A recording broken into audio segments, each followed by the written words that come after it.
I live in Biota, but I have a business on North Main Street in Moscow. Some of my questions have been answered, and one of them was the whole idea of why you came to Lewiston, and I really can't believe it that you sort of was, if you build it, they will permit. And so, why you came without clear knowledge that you could get your huge Megaload from A to B, and why you chose Highway 12 is really beyond me. So my questions are sort of all over the place. I'd like to know what fee the Idaho Department of Transportation is charging for this permit. I'd like to know, does the permit cover all these Megaloads that are currently at Lewiston?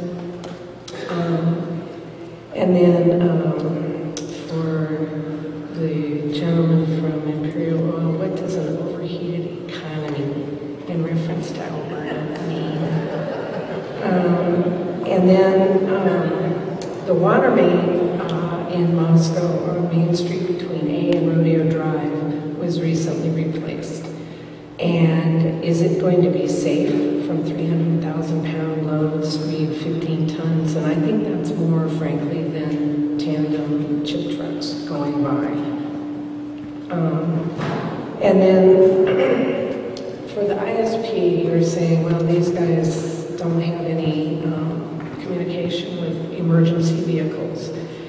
I sometimes am an emergency vehicle. I am a local veterinarian because I live north of town. Sometimes I get a call in the middle of the night. Excuse me, I'm cold. And I have no way of letting you know that I need to come through. And I don't even know beat up this on pickup truck, so I don't even look like an ambulance. And when you say that there's going to be a lead car, so how would I be able to say, look, I need to get to Moscow without going over Saddle Ridge Road and get around your vehicle, because in my line of business it may be a life or death situation. So, several questions all over the place. I can go ahead and take the first one with the permit fees. When we calculate our permit fees for these loads, it's based on the gross weight and the number of axles that they haul them on. Okay. So what it does is encourages them to use more axles to reduce those fees. The current test validation module that they moved across US 12 was $986 for that permit.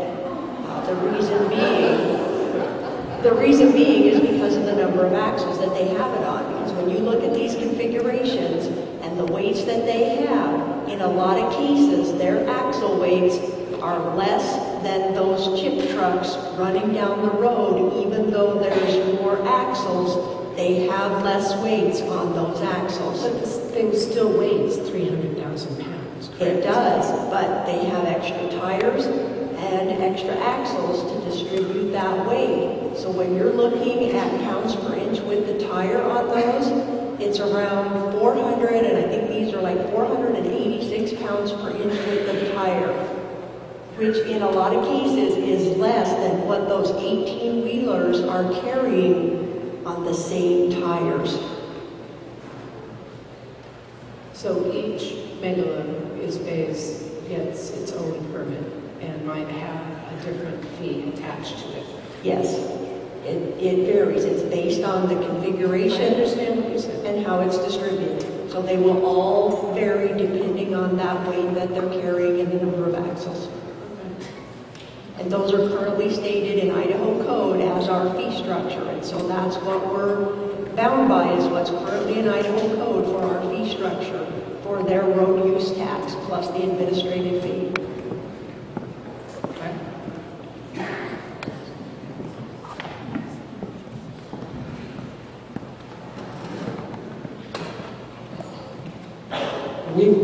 We believe that we have enough advanced vehicles between the scout vehicles that Imperial has and the troopers are out there, that as people address the load from the side roads, they're identified.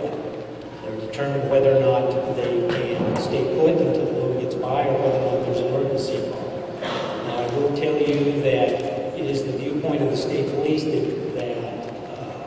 An emergency also constitutes anybody with an animal issue.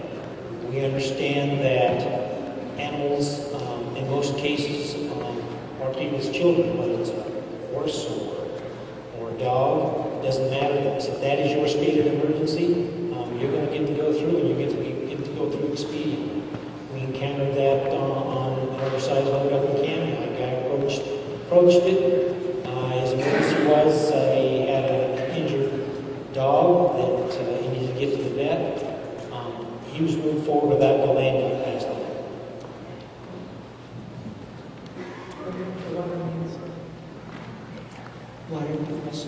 Water mains, brand new water mains running up Main Street.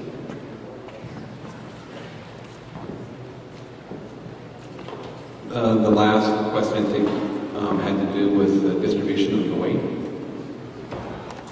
Again, I mentioned earlier at the beginning, and as Reggie stated, a couple of things. We did check with our state materials engineer to determine whether or not the load or the road would be damaged by these loads. And as Reggie mentioned, the tires on the trailers as well as the tractors that pull and push them, the trucks that push and pull them, have weights that are far less than normal 18-wheelers, so it's going to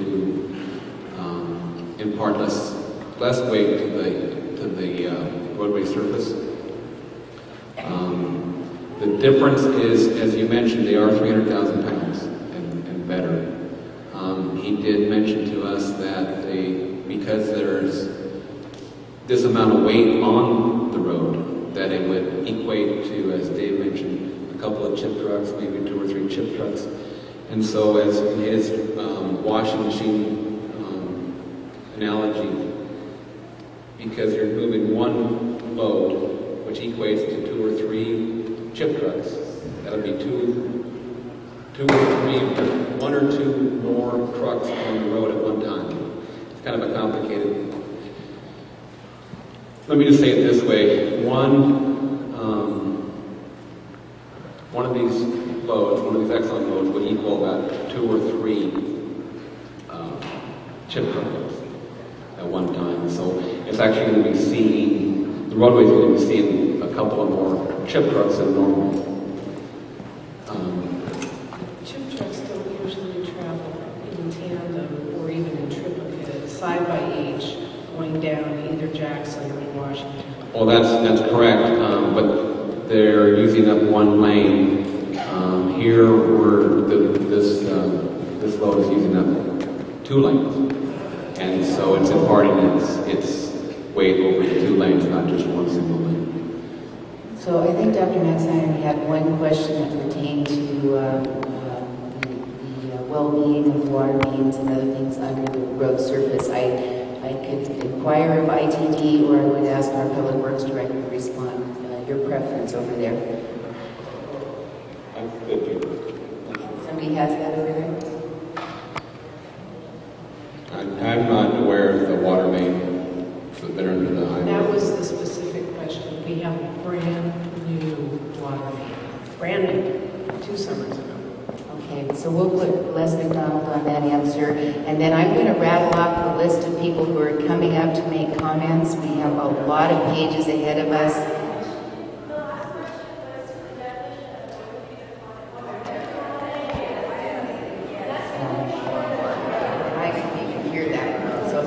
Let's let Les McDonald respond to the water main question real quick.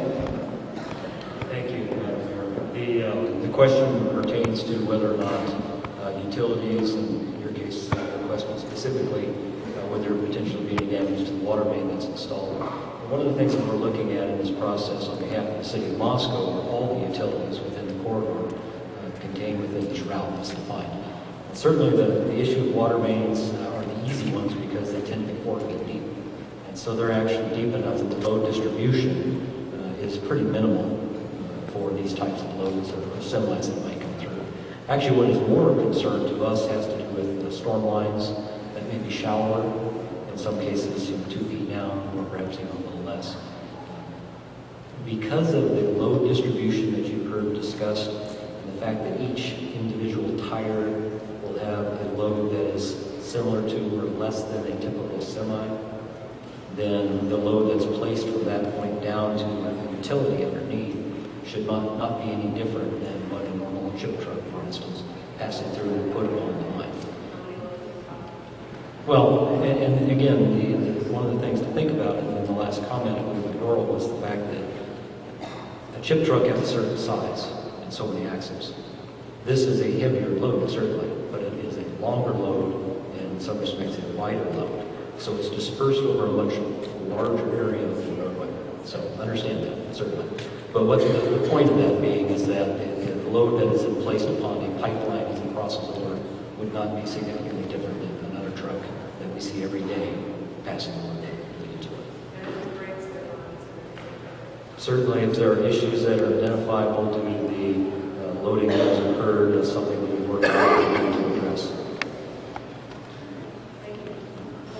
Or even comment. What I meant by that, at the time we made the decision, it was because of the activity going on, the large construction activity going on in Alberta.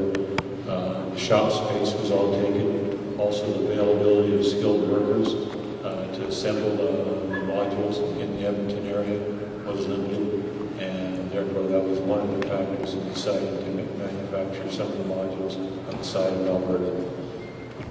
Probably was cheaper too.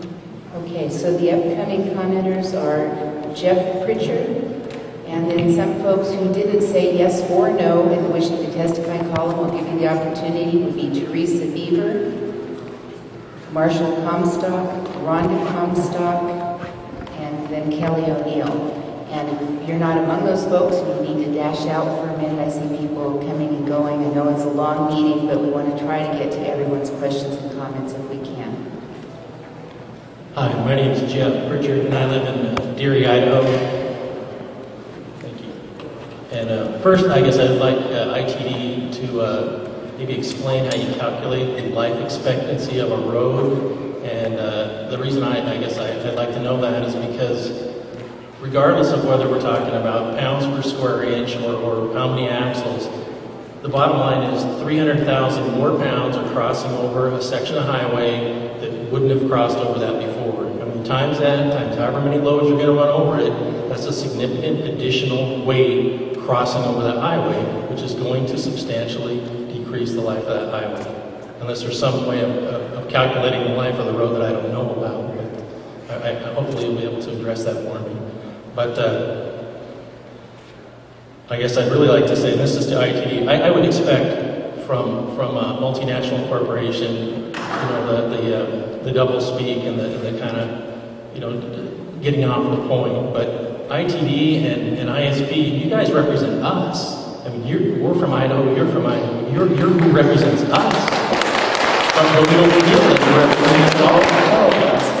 And the reason I say that is, in light of Adam Rush's, your PR guy, his recent comments that a 15-minute delay does not constitute a violation of the agreed-upon plan, and it also appears, based on the Highway 12 loads that recently went through, the damaged trees, signs, and collisions with the landscape are also allowed, as well as huge time overruns.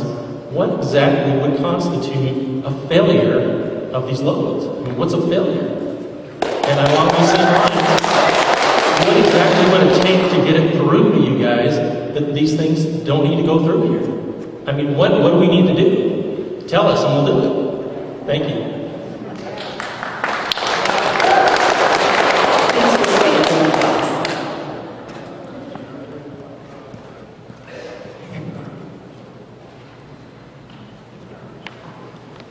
Again, on the highway life expectancy, the roads are, like Dave mentioned earlier, are designed 10, 15, or 20 years. Some have even a 30-year lifespan that we calculate into it. Yes, the loads will impart damage to the life, will take life expectancy out of the road, but it's a minimal amount compared to the number of loads that go over. Where we're talking 33 to 60 loads, I mentioned that that equates to about 2 to 3 chip trucks. Over a 20-year life, that's a very small amount of life expectancy loss.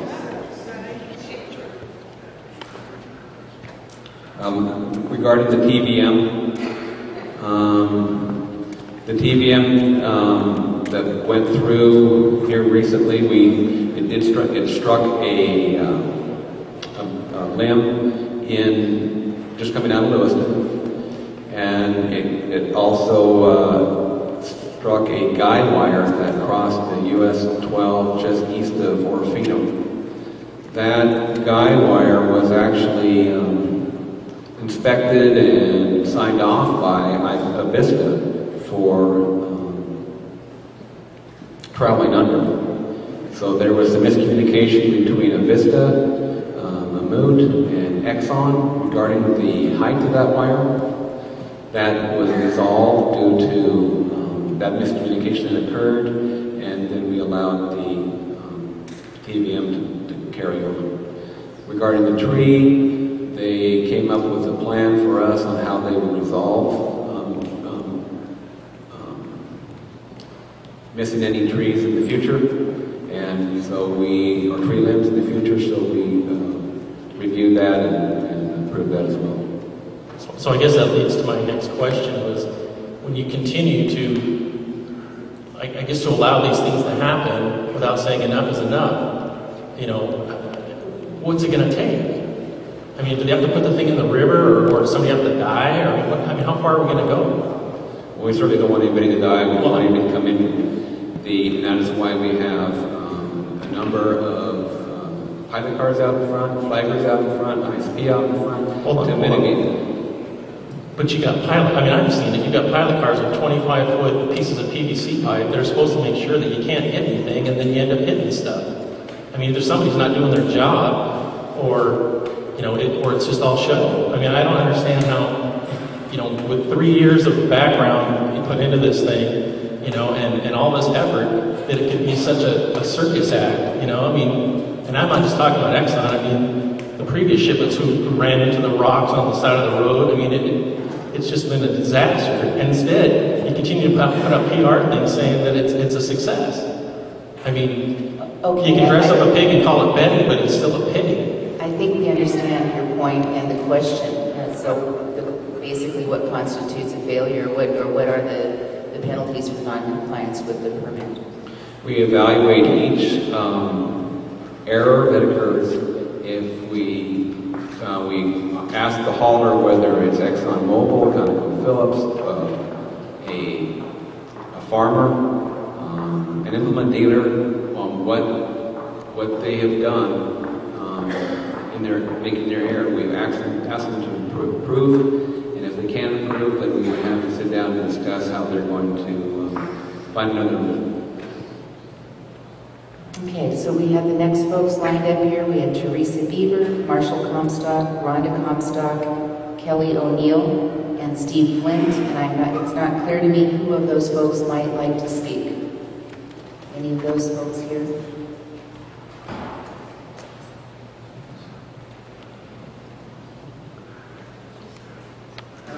Two questions.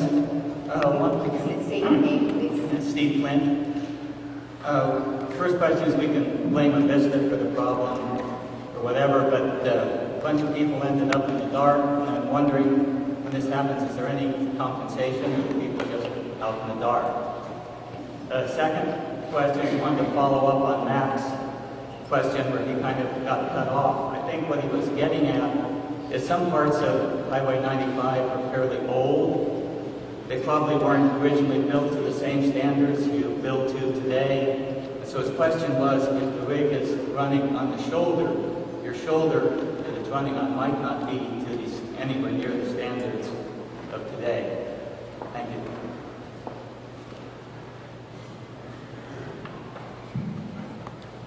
Yes, unfortunately, the people were left without power, and that was unfortunate.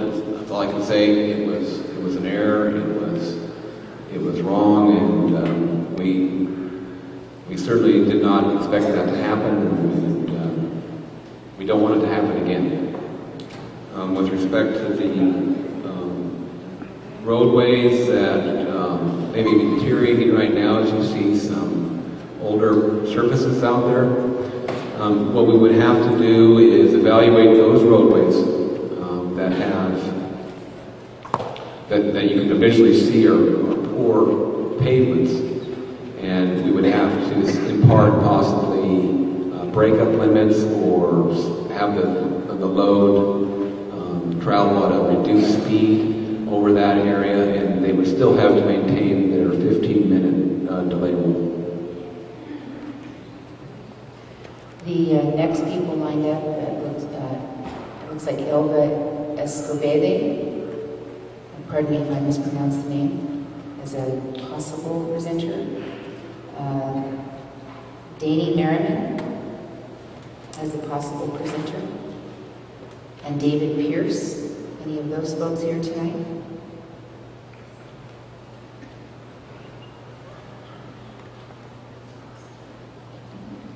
We have possibly Jack Porter. No, Nick Geyer.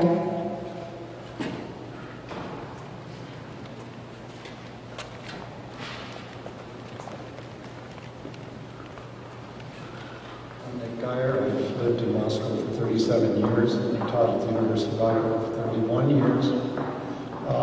My first question has to do with what I read in the press about a future contract. Maybe it's signed, and you can validate this with your Korean manufacturer.